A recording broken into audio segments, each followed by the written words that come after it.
প্রথম কথা হলো গঠিত এই কমিশন এই জাতির চিন্তা চেতনা তাহজিব তামাদ্দুন এবং বিশেষভাবে আল্লাহ তাআলার আইনের বিরুদ্ধে অবস্থান নেওয়ার কারণে তারা প্রত্যাখ্যাত বলে আমরা ঘোষণা করছি।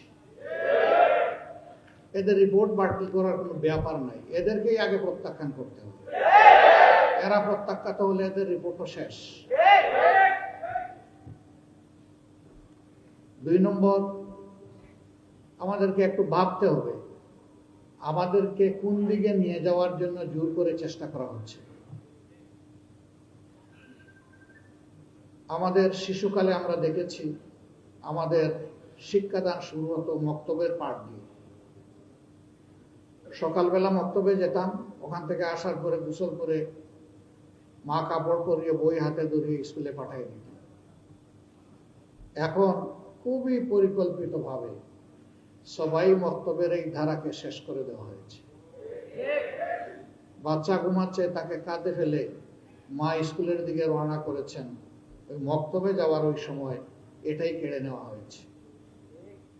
ইকরা বিসমি রাব্বিকাল্লাযী খালাক দিয়ে যে শিক্ষা মুসলমানের বাচ্চা শুরু হওয়ার কথা, সেটা অন্য কিছু দিয়ে স্কুলে গিয়ে শুরু হচ্ছে। এই জায়গাটা শেষ করে দেওয়া হয়েছে। সেই প্রজন্মেরই কিছু লোক হয়তো আজকে তারা গোটা নারী সমাজের প্রতিনিধিত্বের কথা বলে সমাজকে বিভ্রান্ত করছেন। তারা কারা? কোরআনের সংস্কারের দাবি নিয়ে আমাদের সামনে এসেছেন। আমাদের কোনো অধিকার আছে তাদেরকে এই অধিকার দেওয়ার? আমরা কে?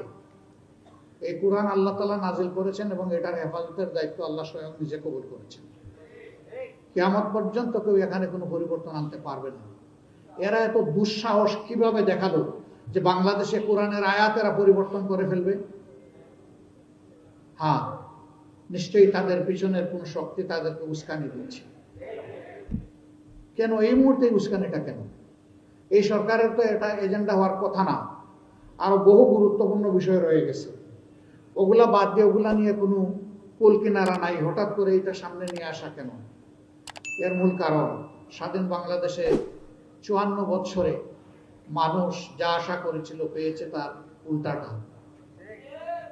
এই সমাজকে বিভিন্নভাবে কুড়ে কুড়ে ধ্বংস করা হয়েছে। এখন এদেশের দিনদার ইমানদার যে শক্তিটা জেগে উঠেছে, তাকে নিয়ে মানুষ নতুনভাবে স্বপ্ন দেখা শুরু করেছে। এই জায়গায় ইসলামের শক্তির মুখোমুখি আরেকটা শক্তিকে দাঁড় করিয়ে দেওয়া হচ্ছে, জনগণের দৃষ্টিকে ভিন্ন দিকে প্রবাহিত করার জন্য, নিয়ে যাওয়ার জন্য। অতীতের সকল চক্রান্ত এই দেশের মুসলমানরা ঐক্যবদ্ধভাবে প্রতিহত করেছেন। ইনশাআল্লাহ এই চক্রান্ত টিকবে না, এটাও ভেসে যাবে ইনশাআল্লাহ। এরা শুধু আল্লাহ তাআলার কোরআন বিরোধী প্রস্তাবনা নিয়ে আসে নাই, এরা নিজেরা স্ববিরোধীও বলে। একদিকে তাদের ভাষায় তারা নারী পুরুষের সমান অধিকার চায়, আবার তারা বলতেছে সব জায়গায় এত% কোটা নির্ধারণ করতে হবে। তো এটা তো স্ববিরোধী হয়ে গেল না? অধিকার যদি সমান হয় কোটার প্রশ্ন আসবে কেন? যার যার যোগ্যতা প্রমাণ করে নিজ জায়গায় চলে যাও, তাইলে তো কোটার দরকার নাই। কোটা দেওয়া হয় পিছিয়ে পড়া অংশকে তাদেরকে সুযোগ দেওয়ার জন্য।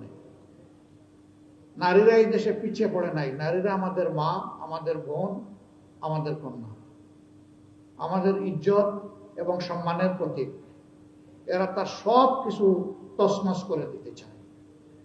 পরিবারে পরিবারে এরা দাঙ্গা লাগাতে চায়। এখানে প্রস্তাবনায় ম্যারিটাল রেপ বলে একটা কথা এসেছে। রেপ তো রেপই, রেপ তো দুইটা অসৎ পুরুষ আর নারী যখন একত্রিত হয় বিবাহ বহির্ভূত পন্থায়, সেটার নাম রেপ হবে। বিবাহিত জীবনে রেপের প্রশ্ন আসলো কেন? এর মাধ্যমে স্বামী স্ত্রীতে ঝগড়া লাগিয়ে আমাদের আদালত গুলাতে এই মামলা দিয়ে পরিপূর্ণ করে দেওয়া এদের উদ্দেশ্য। এরা সমাজের বিপর্যয়ের জন্য এই প্রস্তাবনাগুলো এনেছে। এই জন্য আবারও বলি, A to Z আমরা এই কমিশনই মানি না। কিসের ওদের আবার রিপোর্ট? কমিশন থাকলে রিপোর্ট হবে। যদি এই সংক্রান্ত নারীদের অধিকারের কোনো জায়গায় যদি পূর্ণ হয়ে থাকে, সেটাকে যদি আবার সামনে আনতে হয়, তাহলে অবশ্যই এদেশের বেশিরভাগ মানুষের ঈমান, আকীদা, তাহজিব, তামাদ্দুনের উপরে যারা বিশ্বাস রাখেন তাদেরকে বাদ দিয়ে নয়, তাদেরকে প্রাধান্য দিয়েই কমিশন গঠন করতে। এই কমিশনে দুঃখজনকভাবে সেই রকম একজন নারীকেও রাখা হয়নি।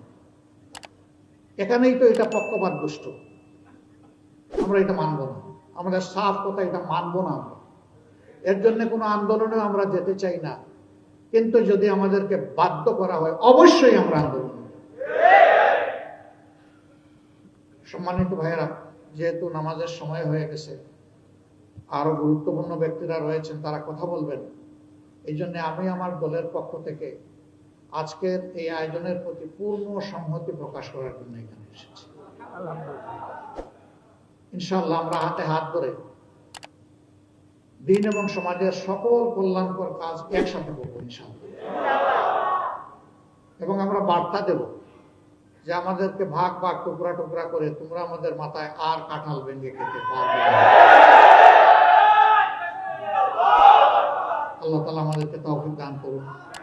আমাকে এখানে দাওয়াত দিয়ে দুটি কথা বলার সুযোগ তৈরি করে দেওয়ার জন্য আমি আবারও আয়োজক সংস্থার প্রতি আমার গভীর কৃতজ্ঞতা জ্ঞাপন করছি এবং রব্বুল আলামিনের দরবারে তৌফিক চাচ্ছি সকল ষড়যন্ত্রের বিরুদ্ধে আমরা বুক টান করে, বুককে শক্ত করে, মহান রবের উপর ভরসা করে আমরা যেন সব ষড়যন্ত্র মোকাবেলা করতে পারি। আল্লাহ যেন তৌফিক দান করেন ইনশাআল্লাহ। আগামীর বাংলাদেশ হবে ইনসাফের বাংলাদেশ, যার উত্থান ঠেকানোর জন্য আজকে এই সুরসুরে দেওয়া হচ্ছে সেই কোরআনের বাংলাদেশ। সবাইকে ধন্যবাদ। আসসালামু আলাইকুম।